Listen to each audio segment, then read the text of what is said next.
Hello, everyone, and welcome back to A Day in the Life of a Military Wife.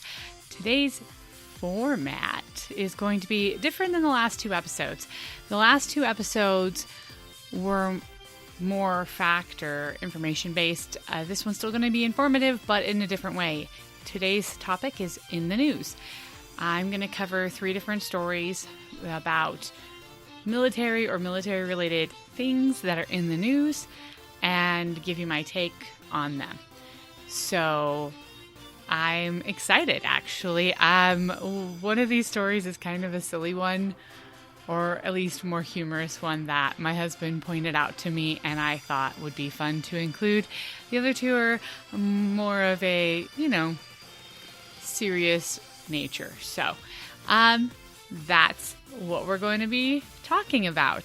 Again, I am your host, Sam Wolf, and this is The Life of a Military Wife.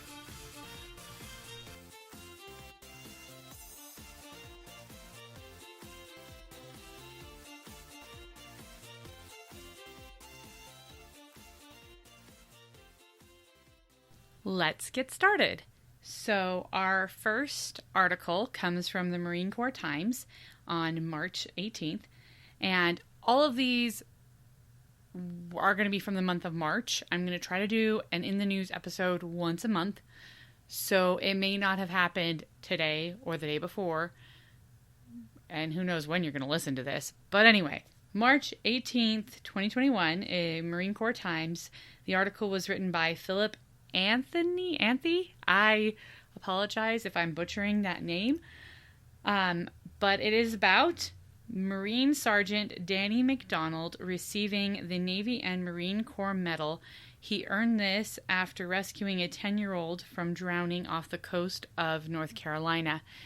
And this article caught my attention just because it's something that I'm really not very surprised. I'm very proud of, but I'm not very surprised that one of our amazing servants of our country, a Marine, would see a child in danger and just dive right in. That, to me, is not a shock. So I want to share the story with you, in case you didn't have a chance to see it yourself.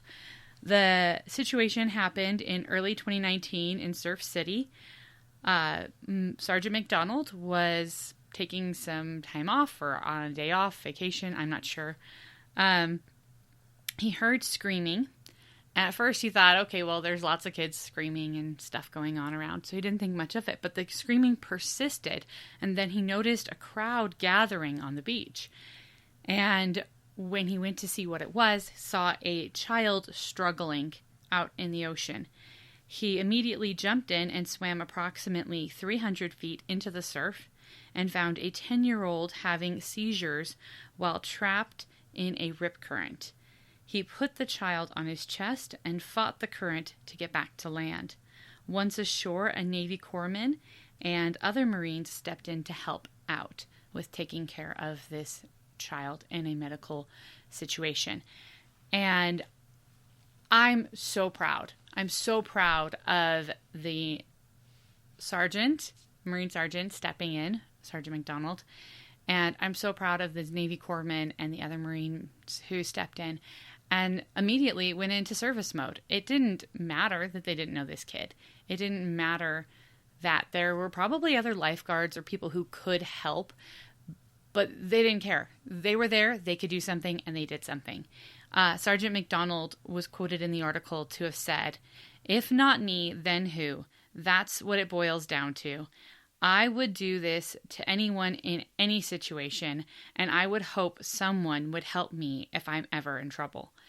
And that, to me, encapsulates the reason why so many people, including our loved ones, serve this country. They have a sense of duty, a sense of caring for their fellow man. And that love and honor of their fellow man, woman, child, humankind is the heart and soul of our armed forces. And I want people to hear these stories and realize we make these sacrifices. Our families make these sacrifices. Our loved ones make these sacrifices out of love because we care for this country and we care for the people in this country. And to me, Sergeant McDonald's story perfectly exemplifies that. Just so you know, the Navy and Marine Corps Medal is the highest medal you can get for an act of valor in a non-combat situation. I believe I'm phrasing that right. Again, if I make any slight errors in these stories, just be patient. Understand I'm doing my best. More than welcome to point out any errors and I'll try to fix them. But I just feel like these stories need to be told. And there's so many amazing stories of our servicemen and women who just go untold. They just get missed. And I don't want that to happen. I want people to hear these. Okay, next story is a little bit more fun and entertaining. A lot of servicemen and women are gamers. And their spouses and families are often into gaming too, either video games or online or computer gaming. It's just something that they do to pass time and de-stress, and sometimes that's one of their only forms of downtime they have when they're in the field. So my husband, being a gamer, found an article on Game Rant that he found particularly humorous.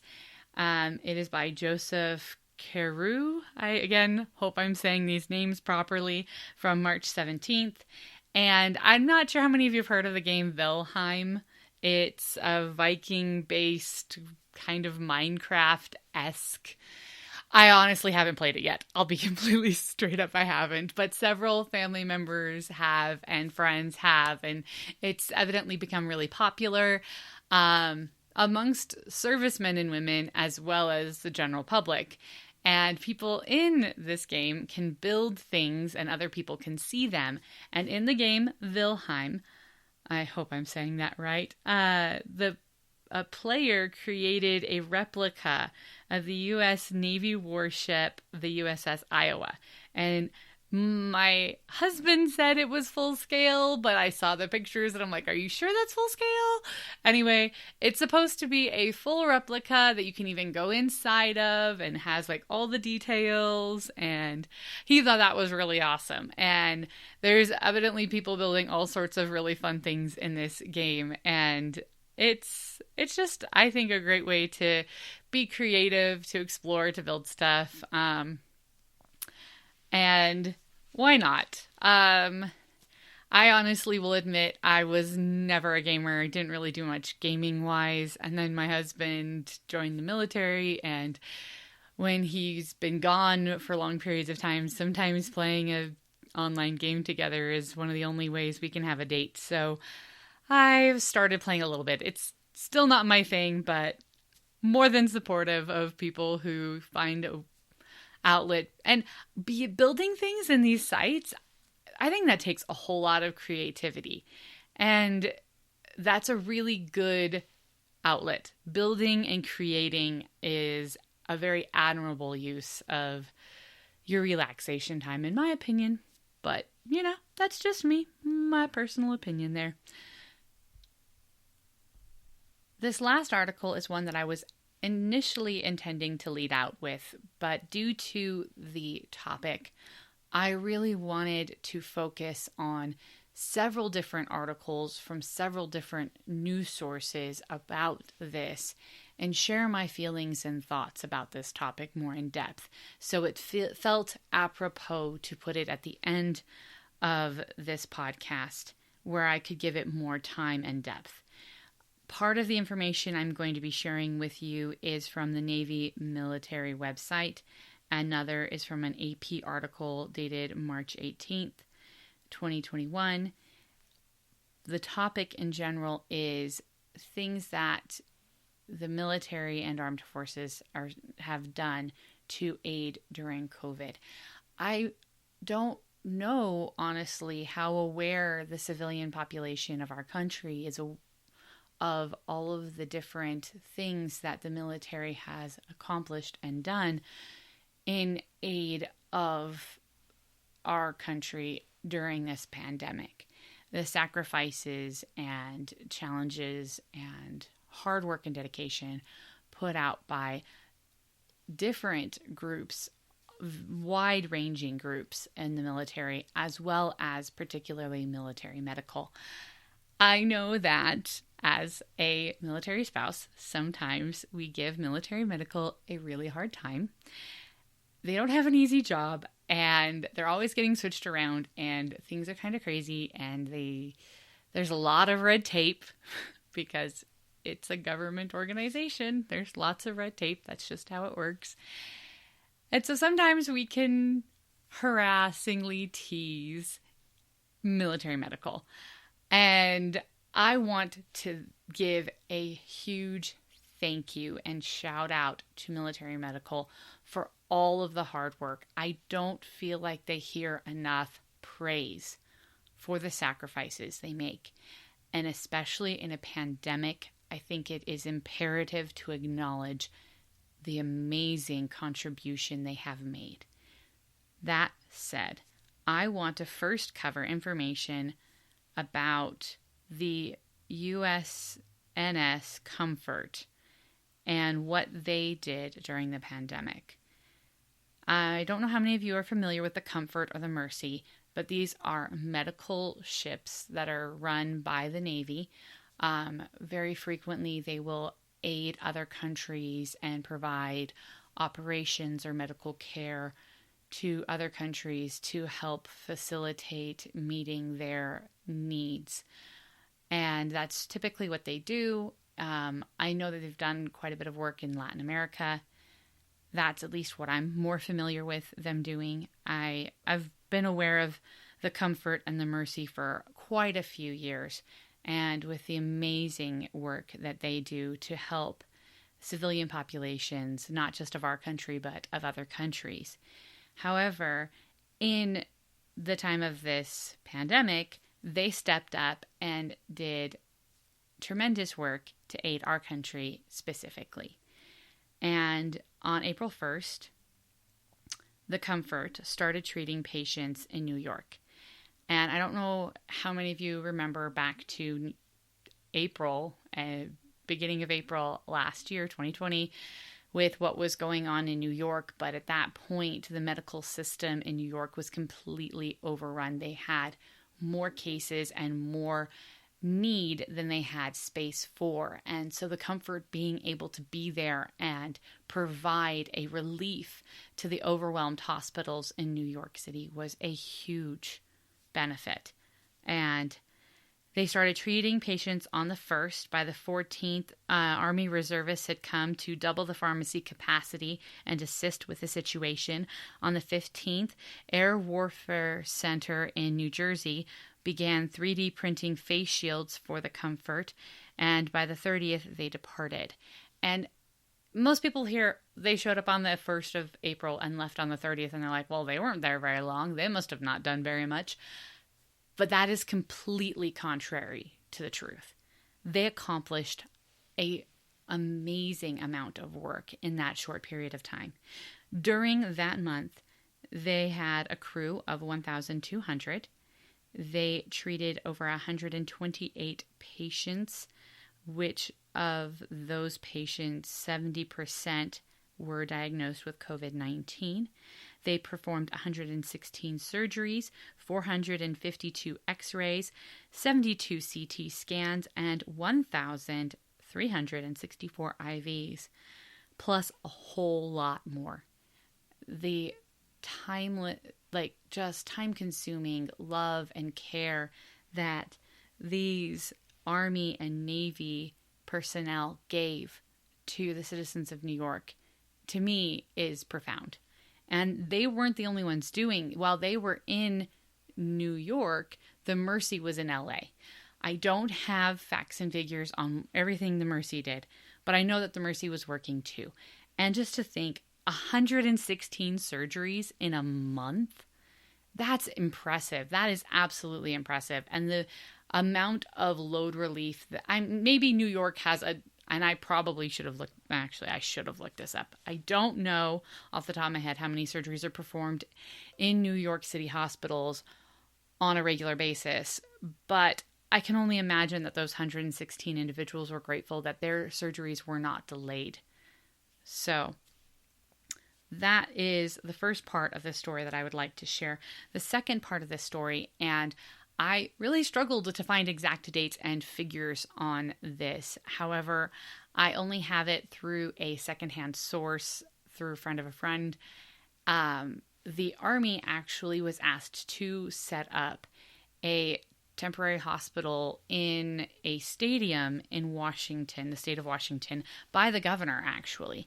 And a huge number of military medical personnel who are not typically the ones to deploy, administrators, lab techs, all sorts of individuals, went to Seattle, Washington, set up in a stadium a complete mobile hospital in the space of 2 weeks. By the time they got it all set up, the governor decided that it was no longer needed. So unfortunately, they never had the opportunity to serve the public there. And I don't even know how many of the residents of Seattle are aware that they were even there to help. But these soldiers from the Army dedicated their time, left their families in the middle of a pandemic, and set up this hospital because they cared. They cared about their fellow citizens of this country. And I personally am so proud of that. I know, again, from this secondary source, not an official news source, that they have since been on a 24-hour recall for the entire duration of the pandemic. They have yet to be recalled. At one point, they thought they might be going to Guam or to some other places in the United States. However, they have yet to be recalled, or at least this individual had yet to be recalled. However, I know that currently there are servicemen and women helping with the vaccine distribution in New Jersey, Detroit, and I think even reservist and National Guards helping in other locations.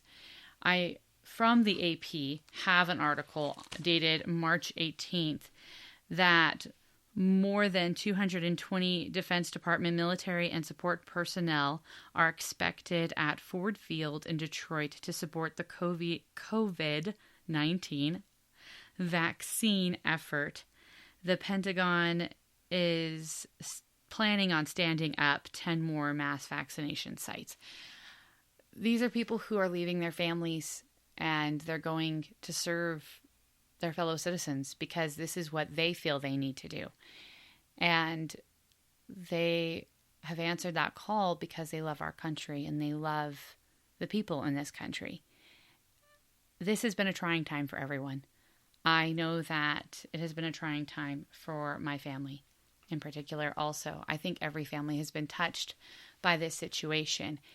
And I feel it's important that we recognize the sacrifice and service of those around us, that we pull together as a nation and give thanks to those who serve and do our best to see the good that is around us in this world, and then take that one step further and to do our best to be part of the good.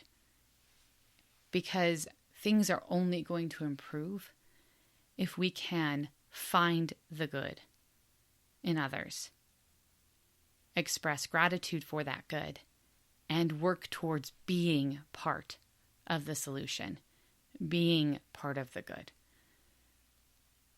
And that really is the crux of this whole episode. Service isn't always something we plan. Service is something that just happens sometimes. Sometimes we're on vacation and it's not even what we're thinking about, like Sergeant McDonald. And sometimes it is something that is asked of us and we can step up and choose to do. Anyway, I would like to wrap up this episode with a thank you to all of the men and women who are serving in military medical for the work they have done during this pandemic, and for the other military who have helped support them, as well as their families who have sacrificed during their absences, as well as all of the healthcare professionals who have aided our country and other countries during this pandemic in providing healthcare, comfort, and support. As best as I can tell, in my personal opinion, I feel like we're seeing a light at the end of the tunnel and that there really is hope. And I want to convey that. There is hope, and I'm grateful. And I encourage you to take the opportunity this week to thank someone who has served in the medical field this last year for their contribution to caring for America. And I'm going to wrap that up. I am your host, Sam Wolf, and this is The Life of a Military Wife.